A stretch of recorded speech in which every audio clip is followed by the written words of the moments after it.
Bonjour à tous, je suis ravi de vous retrouver pour une nouvelle vidéo mystère. Et cette fois-ci, c'est un sujet proposé par Laura il y a quelque temps. Si je ne dis pas de bêtises, c'était le 16 février de cette année. Donc vous voyez parfois, pour traiter des demandes, il faut du temps. 6 mois quasiment pour celle-ci. Et il y en a des plus anciens, en fait, je les prends un petit peu au hasard en fonction du feeling. Je me laisse porter par l'humeur du jour. Donc Laura, elle me demande de regarder le mystère de Roanoke. Voici un petit peu le décor. En 1587, des colons anglais, avec leur famille, débarquaient sur une île de Caroline du Nord, au nord-est des États-Unis. Mais 3 ans plus tard, tous avaient disparu et n'ont jamais été retrouvés. Plus de 4 siècles plus tard, ce mystère continue de déchaîner les passions. Sont-ils allés sur une île voisine ou sur le continent? Ont-ils été exécutés par les locaux ou se sont-ils mêlés à eux? Une épidémie les a-t-elle décimés? Mais voici ce que l'on sait. C'est un spectacle de plein air immuable depuis 1937. Sur l'île américaine de Roanoke, au cœur des fabuleuses Outer Banks, ce chapelet d'îles-barrières sillonné sur plus de 200 kilomètres par l'une des plus belles routes du continent, la pièce de théâtre The Lost Colony est jouée chaque été. Un hommage à cette colonie aussi mythique qu'étrange, car personne ne sait ce qu'il est advenu des colons. Retour dans le dernier quart de siècle, ou plutôt retour dans le dernier quart du XVIe siècle en Grande-Bretagne.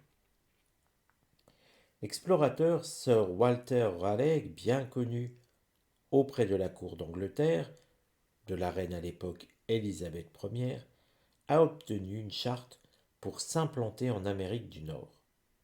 Une première expédition partit en 1584 et l'accoste dans la région des Outer Banks, cette bande de terre qui borde la future Caroline du Nord au nord-est des États-Unis donc. Lors de ce premier contact, les relations sont plutôt bonnes avec la tribu locale des Roanoke. De retour sur les bords de la Tamise à Londres, les explorateurs britanniques présentent leurs découvertes et réclament plus de moyens pour y retourner. La côte de Caroline du Nord est présentée comme un lieu paradisiaque, propice à toutes sortes de cultures, et les Amérindiens sont décrits comme accueillants et pacifiques. Une nouvelle expédition peut donc prendre la mer en avril 1585. Mais l'aventure est moins réussie. Les maladies s'en mêlent, les relations se tendent avec les Amérindiens, et au final, seule une quinzaine d'hommes restent sur place. Mai 1587. Une nouvelle expédition s'apprête à partir d'Angleterre, toujours à l'instigation de Sir Raleigh. Ses contours sont toutefois différents. La colonie doit être de peuplement, donc les 110 colons sont essentiellement des fermiers, des artisans, mais aussi 18 femmes. L'objectif initial était de s'installer plus au nord, dans la baie de Chesapeake. Mais arrivé à Roanoke, fin juillet 1587, pour récupérer la garnison laissée 2 ans plus tôt sur place, les nouveaux aventuriers ne trouvent plus personne. La quinzaine d'hommes a été chassée par les autochtones. La nouvelle colonie anglaise décide néanmoins de s'établir sur place. Quelques semaines plus tard, John White, le gouverneur de cette colonie, repart chercher renforts et provisions en Angleterre. Il laisse derrière lui sa fille, Éléonore, et sa petite-fille Virginia, la première enfant anglaise née sur le sol des futurs États-Unis d'Amérique. Il ne le sait pas encore, mais il ne pourra revenir que 3 ans plus tard. En Europe, la situation s'est tendue Le roi d'Espagne, Philippe II, a des vues sur l'île britannique et veut soumettre les Anglais. Plusieurs batailles s'enchaînent et le Nouveau Monde est mis de côté pour l'instant. En 1590, Sir Raleigh obtient enfin que 2 navires qui vont faire route vers les Antilles puissent s'arrêter à Roanoke, sur le chemin du retour. Sauf que quand John White, de nouveau aux manettes, arrive sur place le 18 août 1590, il n'y a plus personne. La centaine de colons s'est évaporée. Pas de corps, pas de traces de lutte, pas de traces de sang. Le fortin est vide, des maisons ont été démantelées et quelques mâles pourrissent sur place. Seule indication, ce mot énigmatique, Croatoan, inscrit sur un poteau, et les lettres Cro sur un arbre. Avant son départ en 1587, John White était convenu avec les colons que ces derniers, s'ils quittaient l'île, devaient inscrire sur un arbre leur destination et graver une croix de Malte s'ils étaient en danger. En l'occurrence, Croatan correspond bien à une île, située à environ 80 km plus au sud. Aujourd'hui, elle est dénommée Hatteras. Mais il n'y a pas de croix de Malte. S'il explore les environs pour retrouver sa fille et sa petite-fille, John White ne peut atteindre Croatan en raison d'une tempête. Les bateaux sont contraints de repartir.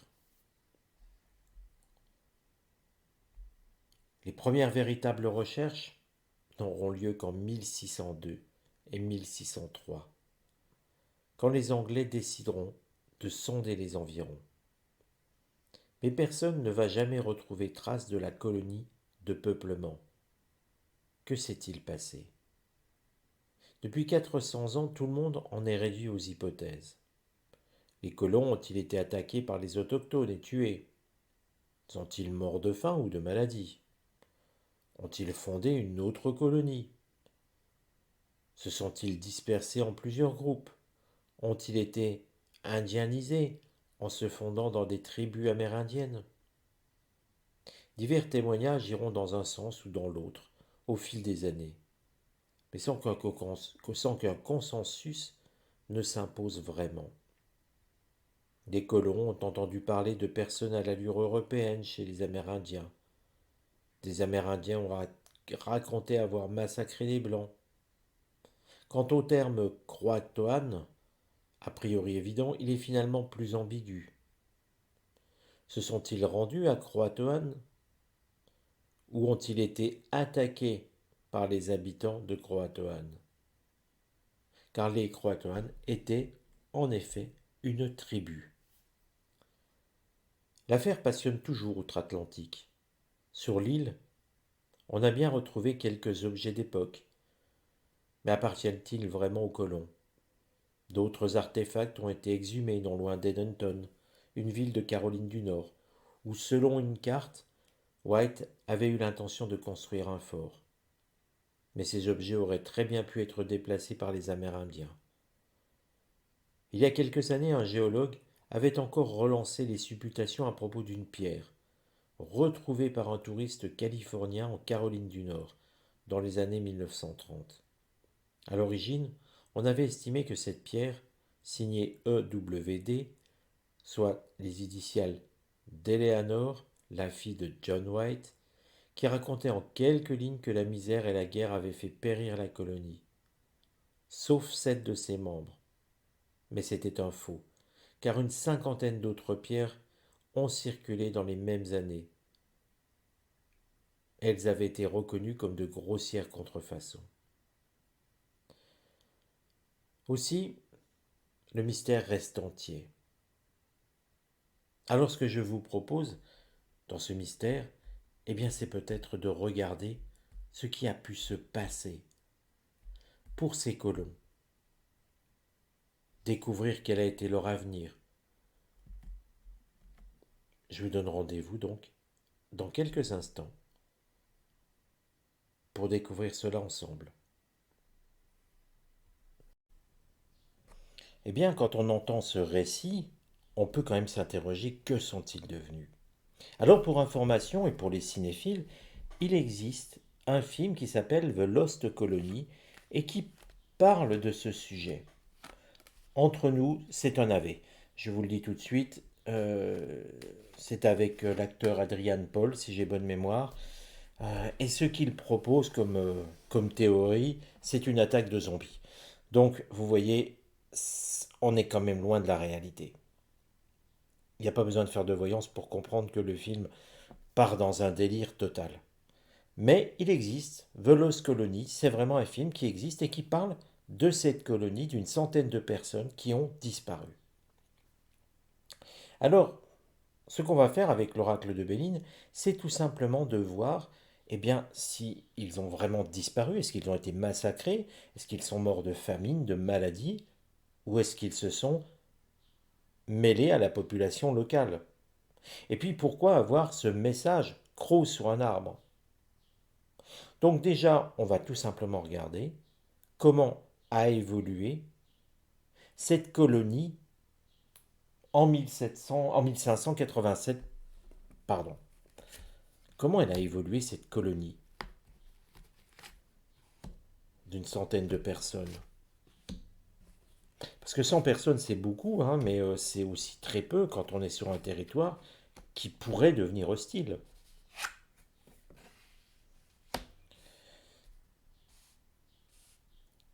Alors, la carte de départ. La carte de départ, elle nous montre une vieille femme. Cette vieille femme, elle avance sur un chemin.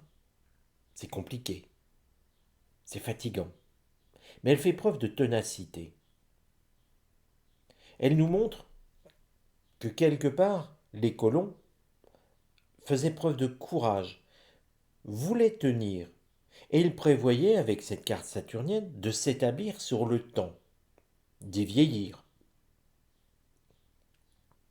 Donc, tout était sur un point de départ où ils ne voulaient pas bouger, ils n'avaient pas prévu de quitter les lieux.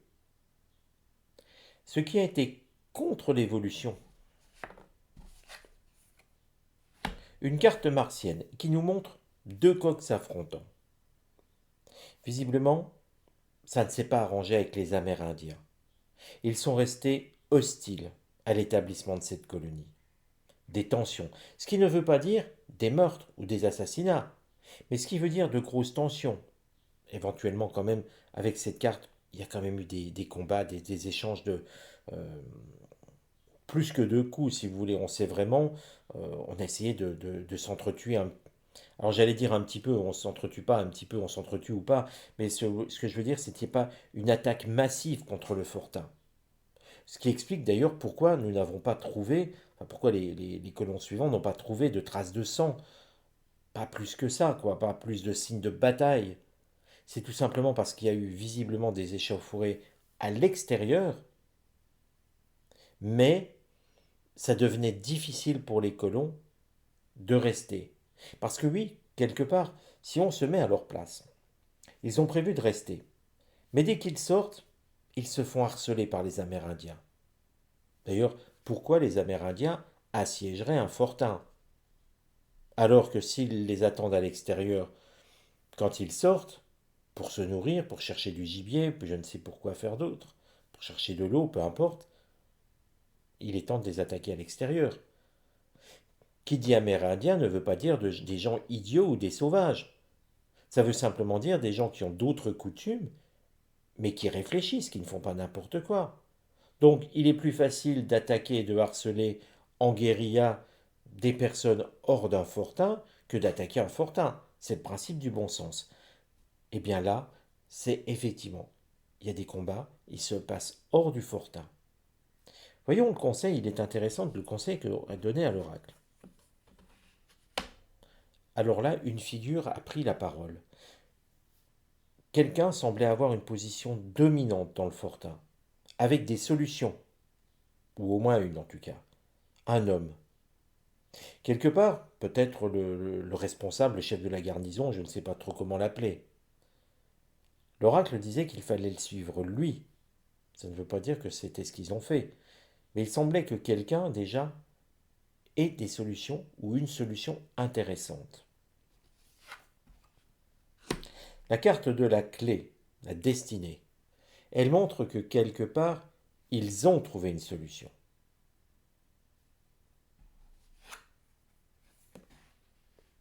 Mais que tous ne sont pas restés solidaires. La carte du hasard montre un lâcher-prise, montre que, sans se séparer en se faisant des reproches, nous ne sommes pas sur du martien, mais on peut estimer que trois groupes ont existé. Un groupe qui est parti vers l'aventure, on va dire. Un groupe qui est resté sur place, mais qui est arrivé à sympathiser avec les Amérindiens, qui se sont noyés avec eux. Et un autre groupe qui est parti de l'autre côté, eux aussi un petit peu à l'aventure. Et si on regarde un tout petit peu ce qui ressort dans le texte que je vous ai raconté auparavant, des Amérindiens disaient avoir massacré des hommes blancs. Nous y sommes ici. Il y a bien eu des combats. Hors du fortin, peut-être quelques deux ou trois se sont fait massacrer, vous voyez, ils n'ont jamais dit non, le nombre. Des Amérindiens se sont mêlés aux colons, peut-être une vingtaine, et d'autres qui sont partis à droite à gauche et qui ont fondé d'autres choses parce qu'ils en avaient assez d'attendre. Et puis, n'oublions pas que si vous êtes dans un fortin que vous ne pouvez pas aller vous nourrir sans risquer de vous battre, désolé, un appel, vous voyez, je tourne toujours en plein direct. Je fais juste une pause quand je dois faire autre chose, mais je reprends le tirage. On me harcèle pour mettre des thermostats électroniques dans ma maison. Je n'en vois pas l'intérêt, j'en ai déjà. Mais bon,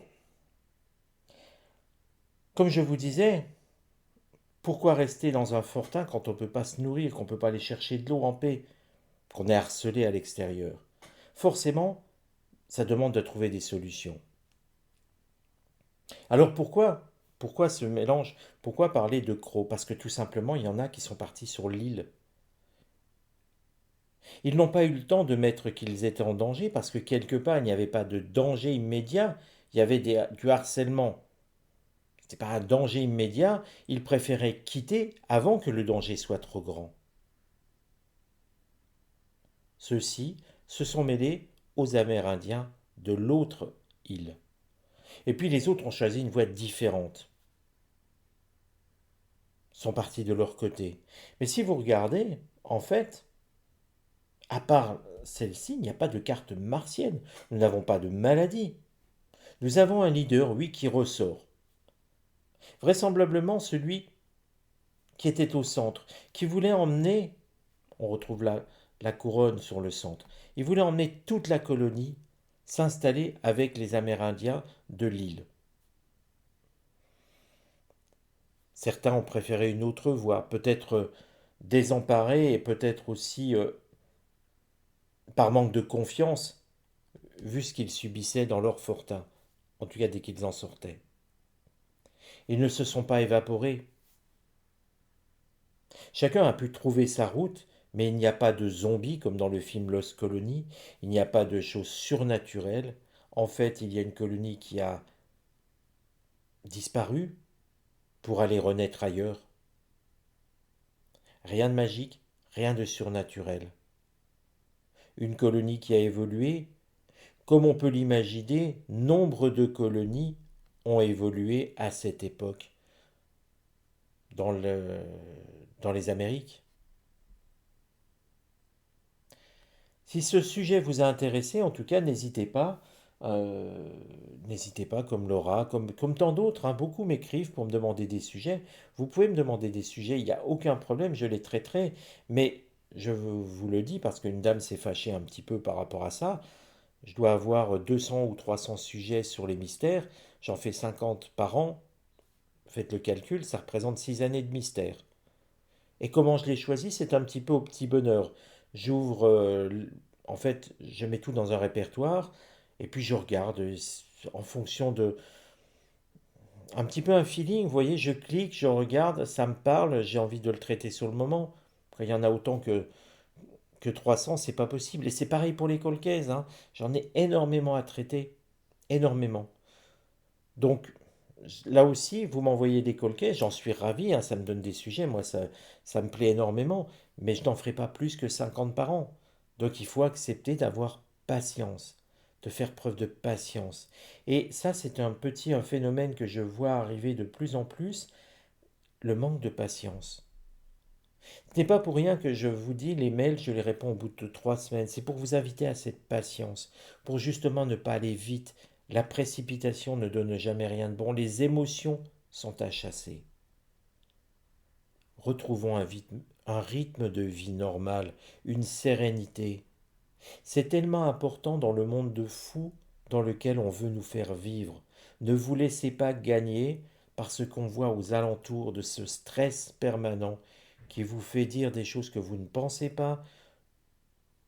Retrouver une forme de sérénité, c'est beaucoup plus important. En tout cas, je ne me laisserai pas gagner par la pression euh, ni par la mauvaise humeur de très peu de personnes. Je continue exactement ce que je fais, je ne changerai pas. Je prendrai un mystère de temps en temps, une fois par semaine, un cold case une fois par semaine, un sujet paranormal une fois par semaine, et le reste du temps, ce sera des sujets en vidéo sur l'actualité, les banques, etc. Je vous dis à très bientôt les amis, prenez soin de vous et faites redescendre la pression. Montrez que vous pouvez retrouver le calme et vous verrez que au niveau de votre santé finalement, ça vous aidera beaucoup. Allez, je vous embrasse, à très bientôt les amis.